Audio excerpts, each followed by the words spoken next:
জান্নাত হলো একজন মুমিনের সবচেয়ে বড় প্রাপ্তি। পৃথিবীতে এমন কোনো মানুষ নেই যে সে জান্নাতে যেতে চাইবে না।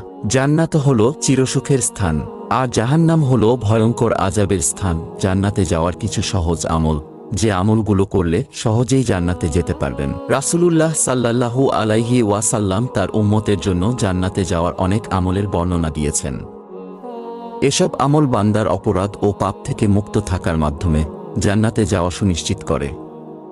এর মধ্যে 5টি আমল অন্যতম। তা হল 1 নাম্বার সাইয়্যিদুল ইস্তেগফার।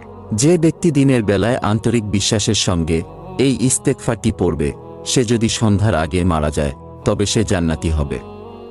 আর যে ব্যক্তি রাতের প্রথম ভাগে আন্তরিক বিশ্বাসের সঙ্গে তা পড়ে আর যদি সে ভোর হওয়ার আগে মারা যায় তবে সে বিনা হিসাবে জান্নাতি যাবে। ইস্তেগফারটি হল আস্তাগফিরুল্লাহি রাব্বি মিন কুল্লি জানবি ওয়া তুবু ইলাই।